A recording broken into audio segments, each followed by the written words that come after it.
ভাবে পড়ানো মানে তোমাদের কিন্তু আরো দুটো এক্সট্রা টিচার ঢুকবে ম্যাথ রিসিভ, ঠিক আছে। এবার এক্সট্রা টিচার ঢোকা মানে কিন্তু এক্সট্রা টাইম কি হবে, ক্লাসগুলো ভাগ হবে। তোমরা 3 দিনই ক্লাস পাচ্ছ, 3 দিনে অলরেডি একজন টিচার এখন আছে, ম্যাডাম ঢুকবে আর হচ্ছে স্যার ঢুকবে, ঠিক আছে। ওনারাও একদিন করে ক্লাস নেবে, মানে প্রত্যেক দিনের ক্লাস থাকবে একদিন করে ক্লাস হবে। আমার ইংলিশ আর কারেন্ট অ্যাফেয়ার্সটা থাকছে, তোমাদের যেমনটা ক্লাস করাচ্ছে সেরকমই থাকবে, ঠিক আছে।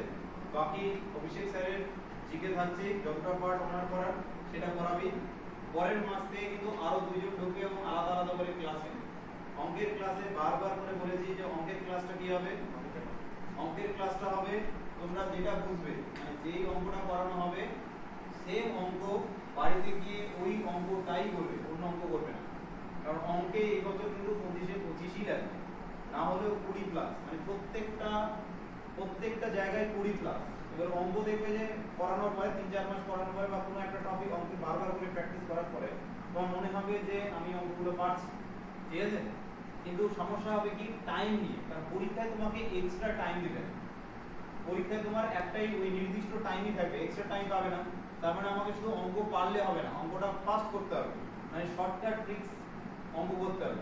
সেই শর্টকাট ট্রিক্সের অঙ্ক করার জন্য আমি আলাদা টিচার নিচ্ছি, ঠিক আছে। তার মানে উনি শুধুমাত্র ওই ব্যাপারগুলি করাবেন, শর্টকাট ট্রিক্স। স্যার আছেই, স্যার হচ্ছে রিজনিংটা ভালো করে করাবেন। আর ম্যাডাম আসবে, ম্যাডাম শুধু অঙ্কের থিওরি পার্টটা, মানে অঙ্কের পার্টগুলো করাবে, ঠিক আছে। ত্রিকোণমিতির পার্টটাও কিন্তু ওই নতুন স্যার যে আসবে সে করাবে। বোঝা গেল কথাটা? এইভাবে তোমাদের পুরো এখন থেকে এই সেপ্টেম্বর পরীক্ষা বা অগস্ট নভেম্বর যা আছে পুরো এইভাবে চলবে। তোমাদের কাজ হবে রেগুলার ক্লাস করা, ক্লাস মিস করবে না। মক টেস্ট যতই পাবা, 2 পাও 10 পাও যাই পাও, মক টেস্ট প্রতি সপ্তাহে দিবে। আর একদিন এক্সট্রা করে ক্লাস, ওইটা 3 ঘন্টা 4 ঘন্টা ক্লাস পুরোটাই আমি নেব। অঙ্ক রিজনিং থেকে শুরু করে যা যাবতীয় থাকবে সবকটা দেব। প্রত্যেকটা অঙ্ক আবার নতুন করে করাবো, যদি না পারো কিভাবে করবে সেটা বলে দেবো। অঙ্ক করবে স্যাররাই, করাবে স্যাররাই। তারপর আমি একদিন এক্সট্রা করে নেব, রবিবারে হোক বা কোনো একদিন হোক, সেদিন সমস্ত ক্লাস অফ থাকবে, শুধু আমি নেব, ঠিক আছে। যেটা আমি অন্যান্য ব্রাঞ্চে করেছি তখন যেমনটা করেছি, একটাই ক্লাস নেবো। এখন যেমন ধরো যে জিএনএম আমিই করাচ্ছি, ম্যাথমেটিক্স থেকে শুরু করে সমস্ত, কিন্তু প্রচুর শর্টকাট নিয়ম আছে এবং তোমাকে দ্রুত অঙ্কটা শিখতে হবে। তুমি যখন একটা রেগুলার বা ধরো যে যেটা গতানুগতিক পদ্ধতি, যখন তুমি ভালো করে শিখে যাবে, তখন অঙ্ক দেখার সাথে সাথে তোমার মনে হবে যে এটা পারছো।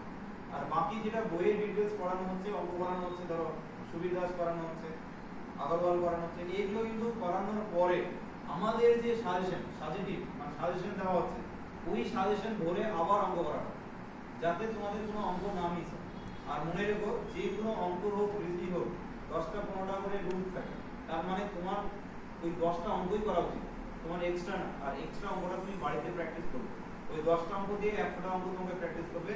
যেমন তোমাদের কারেন্ট অ্যাফেয়ার্স একটা কোশ্চেন দেখাচ্ছি, 10টা কোশ্চেন এডিশনাল ইনফরমেশন হিসেবে পাচ্ছ, তখন কি 100টা কোশ্চেন একসাথে পড়া হয়ে যাচ্ছে। ওই কাজটাই তোমরা কি করবে, অঙ্কে করবে। মানে একটা ইনফরমেশন একটা রুলস থাকবে অঙ্কের, ওই একটা রুলস বাড়িতে গিয়ে 10টা অঙ্ক তুমি নিজে প্র্যাকটিস করবে। যেটা হলো না সেটা মার্ক করে রাখবে, স্যারকে এসে আগে ওইটাই করিয়ে দেবে। দেখা গেলো স্যার নিজে থেকে অঙ্ক শুরু করে দিয়েছেন, পরে ওই টেবিলে গিয়ে আমার টেবিলে গিয়ে আবার জিজ্ঞেস করবে, স্যার এই অঙ্কটা আমি বুঝতে পারি। ওভারঅল তোমাদের সাকসেস ইম্পর্টেন্ট, ওভারঅল তুমি বুঝতে পারছো কিনা ইম্পর্টেন্ট। 3 মাস পরে আমি শুনতে চাই না যে আমি কিছু শিখিনি, চলে যাওয়ার পরে আমি ফোন করবো যখন তখন তুমি বলবা যে স্যার আমি কিন্তু পড়লাম শিখতে পারলাম, এই কথাটা এই এক্সকিউজটা আমি শুনতে চাই না। তোমরা আসছো, তোমাদের পড়াটা তোমরা দাবি আদায় করে নেবে। স্যার দেওয়ার দায়িত্ব আমার, আমি স্যার দেবো। ক্লাস দেওয়ার দায়িত্ব আমার, ক্লাস সম্পূর্ণ দেবো। টাইমটা মেনটেন করবে, 9টা থেকে স্টার্ট হবে, 1টা পর্যন্ত টাইম চলবে, ওই টাইমটা মেনটেন করবে। খাওয়া দাওয়ার টিফিন ব্রেক থাকবে, বাড়ি থেকে কিছুটা ছোট একটু হালকা খাবার নিয়ে আসবে, ঠিক আছে, যাতে খেতে পারে। যদি খিদে পায় হালকা খাবার নিয়ে আসবে, একটা টিফিন টাইমে খাবারটা খেয়ে নিবে, এনার্জিও পাবে। বোঝা গেল? কারণ নতুন যে স্যার আসবে ও কিন্তু বেশি করে টাইম নিয়ে পড়ায়, অনেকটা পড়াবে, তারপরে বুঝতে পারছো যে তোমার আরো একটু সময় লাগবে। দেখা গেলো 1টা 12:30 ছিল, নরমালি 1টা 1:15 বেজে গেল। তাহলে ওই টাইমটা দিয়ে তোমাকে তো অন্ততপক্ষে কনসেন্ট্রেশনটা থাকতে হবে। তোমার যদি মনোযোগই না থাকে তা তুমি কি করে ক্লাসটা অ্যাটেন্ড করবে? অঙ্কের ক্লাস ফার্স্ট একটা অঙ্কের ক্লাস হলো, আবার ধরো শেষে আরেকটা ধরো রিজনিং এর ক্লাস হলো, হয়তো প্রথম ক্লাসটাতে এনার্জি ছিল, পরের ক্লাসটাতে এনার্জি নেই, তো এনার্জি রাখতে হবে, তার জন্য খাওয়াটা খেতে হবে। তো টিফিনটা একটা টিফিন টাইম থাকবে 15 মিনিটের, ওর মধ্যে খাওয়া দাওয়া একটু হালকা করে খেয়ে নিবে, জল খেয়ে নিবে, থেকে আবার এনার্জি হবে। ঠিক আছে, একদম সিরিয়াস হও, কারণ এই বছরই পরীক্ষা হচ্ছে ঠিকঠাক করে, পরের বছর থেকে কি হবে কেউ জানে। এর পরে কবে নিয়োগ করা, 2019 এর নিয়োগটা লাস্ট হয়েছিল, ঠিক আছে 2020, এবার তোমার হচ্ছে 2024, তারপরে কবে হবে কি জানি। তো ওগুলো হিসাব না করে ডাইরেক্টলি শুধুমাত্র ফোকাস রাখো এটাতে। আর যাদের হাইট টাইট ভালো আছে, 170 হাইট আছে, তারা এসএসসি জিডি ডিসেম্বরে আসে সেটা হবে, ঠিক আছে।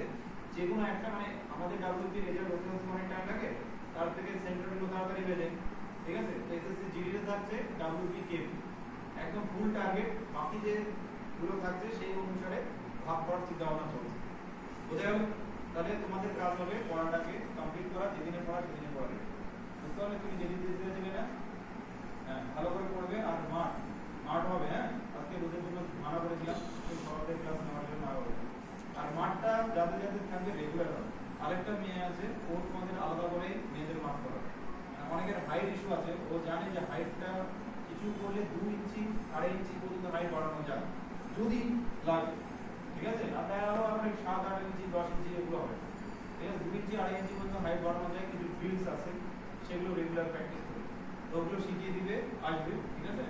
ও একদিন করে আসবে, তোমাদের মাঠে নিয়ে যাবে, ও তোমাদেরকে ওটা শিখিয়ে দিবে, ঠিক আছে। আর ছেলেগুলোর দায়িত্ব সম্পূর্ণরূপে ওকে দিয়ে দিয়েছি, তোমাদের মাঠ যেন কোনো মতে আটকে না, পরীক্ষা পাস করে গিয়ে মাঠে আটকে কিছু মুশকিল, ঠিক আছে। তো মাঠে যেন না আটকায়, তো সেই জন্য 2 প্রকারের আলাদা আলাদা ট্রেনার থাকছে। মেয়েদের জন্য একটা মেয়ে ট্রেনার থাকছে, ছেলেদের জন্য ও থাকছে, ঠিক আছে। সুব্রত তোমরা ওই হিসেবে করবে, প্র্যাকটিস করো। ওভারঅল ক্লাস প্লাস প্র্যাকটিস দুটো একসাথে চলবে। বাড়িতে একটু টাইম দিয়ে পড়বে।